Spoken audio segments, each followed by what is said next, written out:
Yes, good morning to all of you present online and in the room. So very thankful for the organizers for inviting me as part of a big coalition of NGOs working in Brussels across Europe on a very important file for nature and biodiversity, namely the European Nature Restoration Law.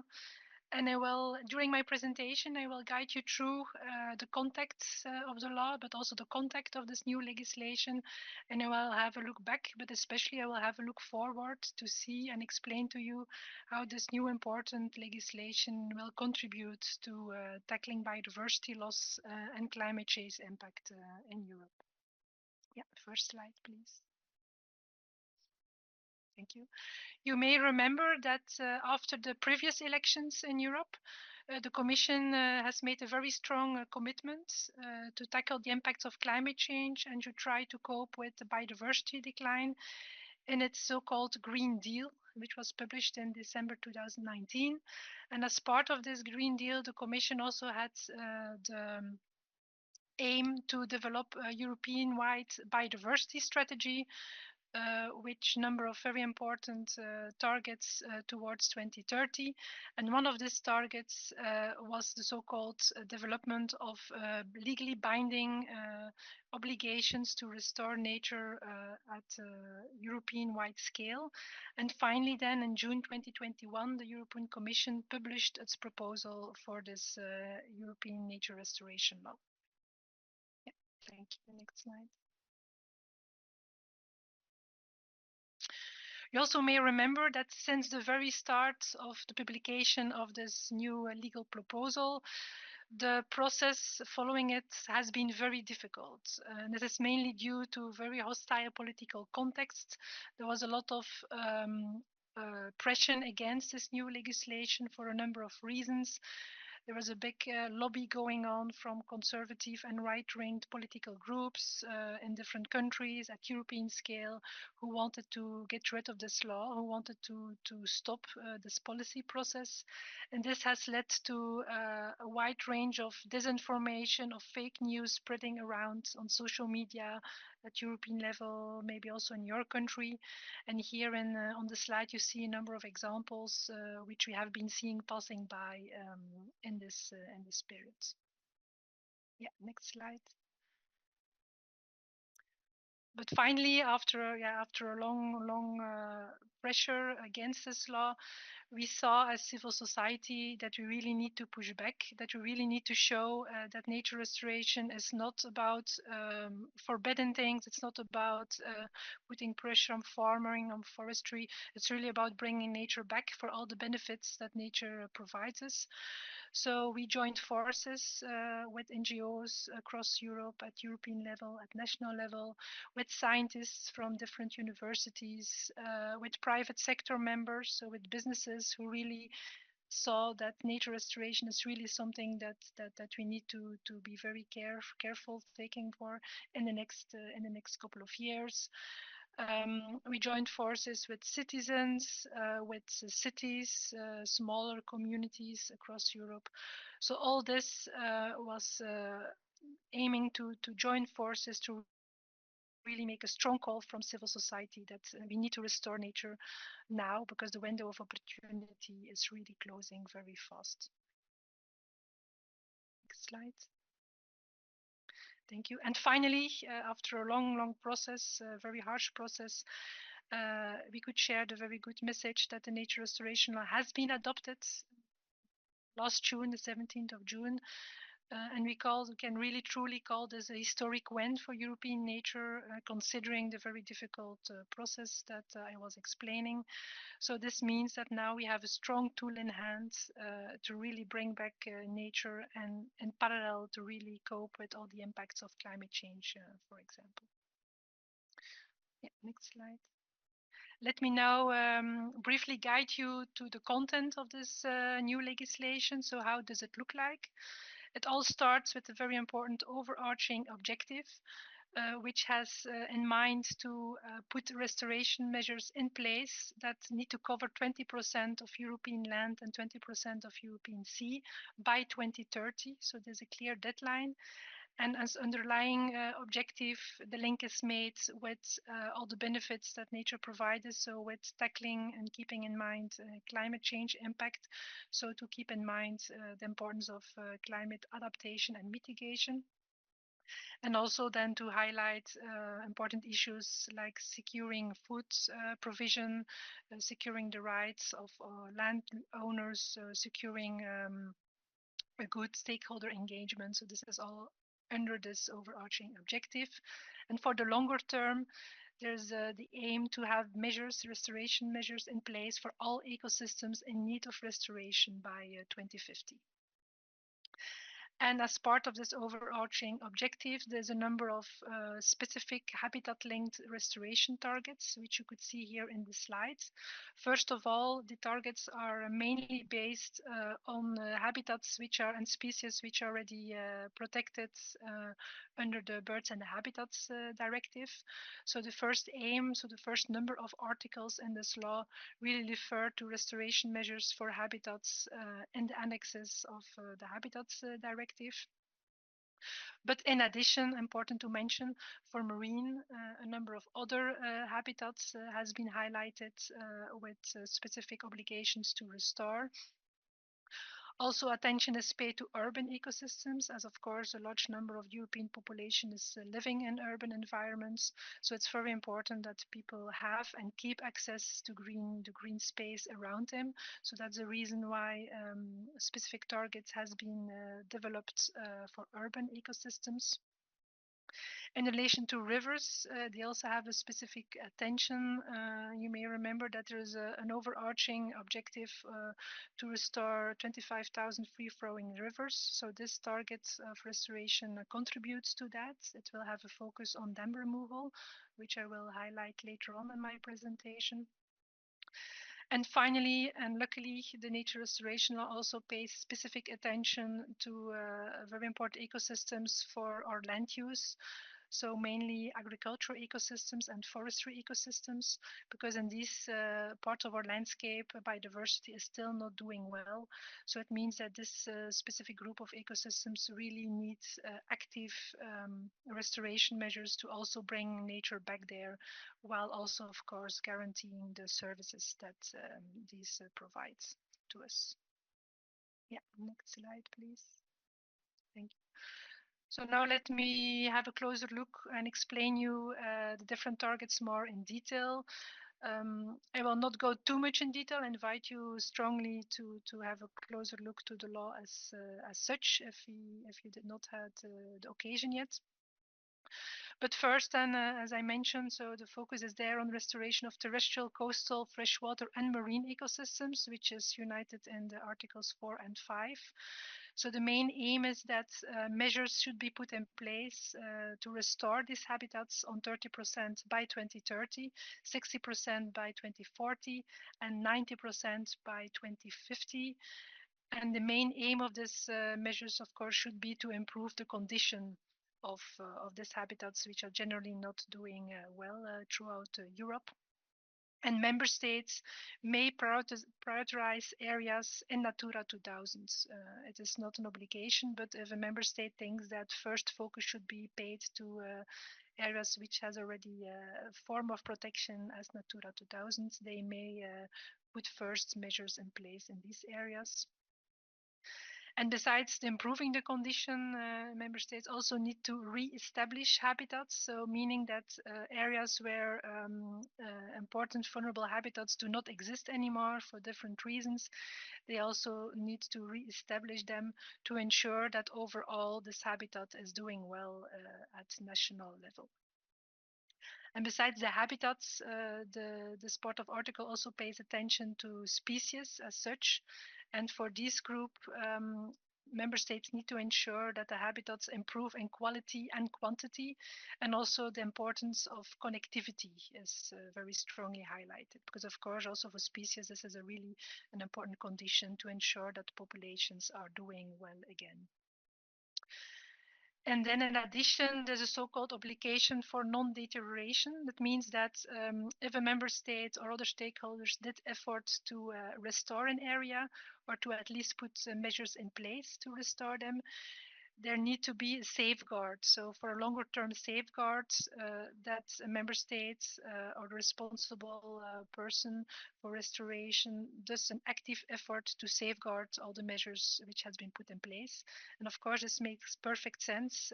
First, because restoration takes time. So it needs to have the time to be able to recover the habitats or the species in mind. And also, of course, in terms of investments, if you invest in restoration, it makes perfect sense, of course, that you then also do an effort to ensure that this investment matters for the future too. But throughout this difficult policy process, which I have explained, a number of flexibilities has been added to the original version of the text, because member states and also members of the parliament, so decision makers in general, they want to have and to keep sufficient flexibility to adapt the implementation of this legislation to their own national context. So there's a number of exemptions mentioned in the text, and several of them, for example, are related to the so-called overriding public interest. So is there a big project which need to have priority, then an exemption for the restoration obligation could be put forward. There are conditions mentioned in relation to renewable energy, because member states has also, of course, a number of important targets to adhere to keep and to achieve the amount of the percentages of renewable energy provision in their country. And there's another number of exemptions possible.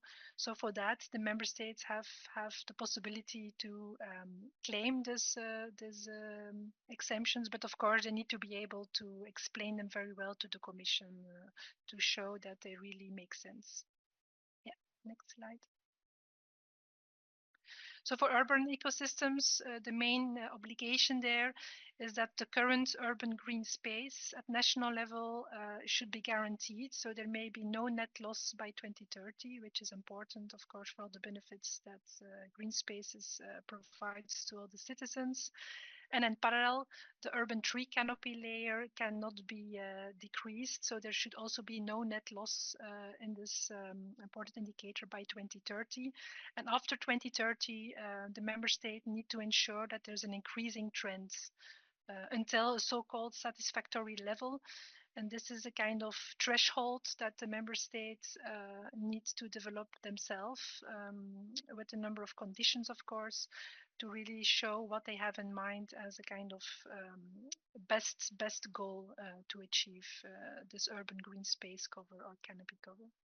But also there exemptions are possible, for example, for areas which already have a lot of green spaces in their environment. Yeah, next slide, please. Thank you. So rivers are already quickly highlighted. It is a very important ecosystem. Several habitats under the Habitats Directive have already a link to rivers. But in addition, the Commission wanted to put specific attention to the issue of river connectivity, as of course in Europe this is not doing well. So for that, member states need to make an inventory of all so-called artificial barriers in their territory, and they need to plan and check how to remove these barriers with the main aim to restore this free-flowing connection at national level, and then also to contribute to this wider objective of 25,000 kilometers of free-flowing rivers in Europe. And the main objective there, of course, also to fully restore the functionality of the floodplains and other habitats and species linked to that. Yeah, next slide. You. And then the agricultural ecosystems, I already also highlighted that this is a very important part of the nature restoration law. And there, the specific attention is paid to pollinators, because pollinators are very important, of course, in our agricultural landscapes and for the food production. So member states needs to ensure that the diversity is improving, and especially that the ongoing decline is reversed. And they need to put specific measures in place for that in their territory. And overall, member states are expected to enhance biodiversity through specific measures putting in place in these agricultural ecosystems. And this is in addition to habitats which are already protected in one way or the other, so also outside protected areas. And then also in addition, there's a number of indicators that has been identified because these indicators are very good factors to have a good idea of how biodiversity is doing in agricultural ecosystems. And member states need to select at least two of these three indicators. And you see them here listed on the slide, the grassland butterfly index, which is linked to pollinators, of course, the stock of organic carbon in soils, and then also important the share of high diversity landscape features in the landscape, which is of course very important. You can think about hedges, small pools, individual trees. These are of course also very important for connectivity in the landscape. What is also specifically mentioned in the text is the already existing farmland bird index. So this is an index which is already used as part of the common agricultural policy and some other policies. So this index is also included in this legislation, and also there member states need to ensure that this index is improving, and there's a number of thresholds in the text. And finally, very important also the specific attention paid to peatlands, because peatlands throughout Europe has been severely drained, mainly for agricultural use. While despite all the benefits in carbon storage, for example, or in flood prevention, so that's the reason why there's a specific attention is paid, and there's a specific obligation for member states to put restoration measures in place for these drained peatlands. And there's also a number of thresholds in there. And unfortunately, this target has been the center of a very hot debate, political-wise. So this resulted in a weakening of the targets and a lot of flexibility added for member states. Yeah, next slide, thanks. So now if we have a closer look at forest ecosystems and the linked target of planting 3 billion additional trees, also that is a very important group of targets in addition to restoration needs for protected areas, for example. So also overall there, member states need to ensure that biodiversity in these ecosystems is increasing. And they need to ensure that also a number of specific indicators which are linked to diversity, so nice diversity in forests, that they are doing well, that they're reaching a threshold level, so the satisfactory level again. And here you see listed a number of indicators. So some of them are related to deadwoods, because of course it's very important for biodiversity, the share and the age of the forest connectivity, the stock of organic carbon in the soil, and then the tree diversity as such.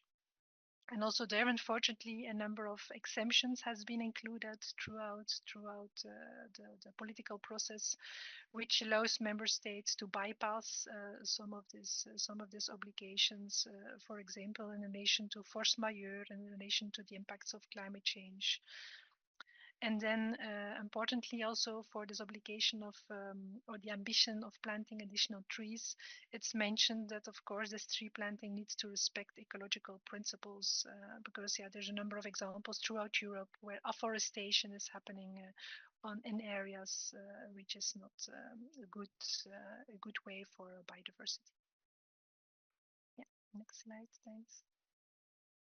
So this was it for the different targets, so content-wise, and the nature restoration law. There's more to read, so please have a look at it. So now let me go to a key part of this legislation besides the targets as such, namely the national restoration plans. So member states have the final responsibility to ensure the well implementation of this nature restoration law. And they have to do that through the development and preparation of a national restoration plan. So you could say this plan will be the backbone of the implementation of the law at national level, so very important. So you could consider this plan as a directing guide for achieving the targets, because member states in the plan needs to identify the areas where they will put nature restoration in place. So where will it happen? Which measures will they put in place? When? So the timeline is of course very important. And then which indicators and the satisfactory levels do they develop to be able to prove that they really do an effort to restore and to achieve the different targets and the legislation. So all this work needs to happen based on the best available knowledge and the latest scientific evidence. So this is very important to highlight. And of course, there are a number of data gaps. There's a number of in many countries, a lot of information, for example, of the most recent assessments of habitats is not known, or not sufficiently known. So that's very important that member states do an active effort to fill in these gaps. And for that, the Commission allows a so-called stepwise approach. So member states can focus first on the information that is already available and focus on the targets in the run-up to 2030.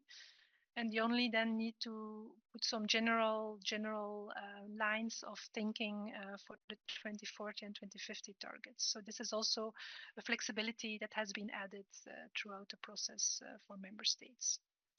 A very important aspect of this national restoration plans is the stakeholder engagement. So member states will need to ensure that development of this plan happen in an open, transparent, inclusive, and an effective way. And they need to be able to explain that to the Commission in their plans, that they really did an effort to do that. So this is very important also for NGOs, for civil society, to have a close look if the member state is doing that, is paying attention to that, and if there is active involvement of scientists and of NGO community and other important stakeholders. Also key to mention is that the implementation of the National Restoration Plan needs to be coherent with already existing policies, because of course there's already a lot of wide range of environmental policies in place in your country and at national level, linking to biodiversity conservation, like of course the Birds and the Habitats Directive, but also linked to climate issues, the Common Agricultural Policy, for example. So member states need to ensure that they have coherence with all these policies and look at this coherence in a positive way. So really seek synergies so that different actions can contribute to the different policies. And then finally, and not very important, of course, is the funding element. Because unfortunately the current version of the final version of the law does not make specific provisions on ensuring additional funding for nature restoration, but at least it opens the door for extra funding. So member states need to already think actively how they will fund nature restoration, what are the funding gaps, how they will look for extra funding at national level and at European level, also in synergies again with other existing policies. And the Commission also will ensure that they will help member states in doing this alignment with funding options. And you may know that from next year on, discussions are ongoing on the next budgets at European-wide level. And so there we as NGOs will very strongly advocate for specific funding for nature restoration. So this will be one of our core priorities, because we know, I think all of us know that nature restoration is costly. We know it's a strong investment, so we know it's an investment for the future, but it's an investment that is needed with some additional budget. So we will really strongly advocate for additional funding at European level. And in terms of the narrative, I think it's also important that we really show that this nature restoration plans should be seen as an investment plan, should really be seen as some plan with a really future outlook. And this plan should be able to unlock new and existing public funding, private funding, and new funding mechanisms which are now already in development. So it's very important also to promote this national restoration plan as an investment plan to attract funding for it from different parts of society. Yeah, thanks. Next slide. So regarding the timeline, so we have the law adopted, as I said, in June this year, so in June 2024. The law has entered into force in August, 18th of August. And it means now that from then on, member states have 2 years to develop their national restoration plan. So they are expected to submit the first draft of their plan by September 2026. So this is coming by closely. And then the Commission will have a look to these plans, will provide comments. Member states can adapt these plans with stakeholders, and then final submission is expected the year after, so 27 and September 27. And then from then on, regular progress reports are expected to be submitted by member states to allow also to tracking progress at national level and at European level. Yeah, next slide. So I want to shine a light further on the importance of this policy coherence. So here in this graph, I list a number of important already existing policies, and in addition to that, other policies will be developed related to water resilience, for example, related to climate mitigation. So to put your attention on is the cap strategic plans, of course, very important, because also in there are already a number of measures to conserve and to restore an environment and agriculture landscapes. The national energy and climate plans are, of course, very important because, yeah, we have been hearing it earlier this morning how restoring nature and how nature as a whole really is a core part of a nature-based solution to really cope with the impacts that we're already everywhere experiencing of climate change. So very important. To take this into account both for the climate and energy plans, but also then the national adaptation and strategy plans. Similar to that, the river basin and flood risk plans, which already exist in many countries. So this is also important to ensure synergies and to link up the goals there on nature restoration. So this is all to show you how important this policy coherence is to, of course, do not double effort, but to really maximize the joint effort that needs to be done on nature restoration. Yeah, next slide, please. For your information, I'm happy to inform you that we as NGOs has developed a guidance document with the aim to help NGO civil society, but also member states to develop this national nature restoration plan. So in there, we list the core contents of this new legislation, the important links with other legislation, and we also identified a number of recommendations, for example, linked to stakeholder engagement, linked to funding. So it's very important to keep this into mind throughout the process, because I said 2 years will be very quickly, it will go very quickly. And it's very important that the quality of these plans is already there, because yeah, they will really be drive the implementation of this legislation.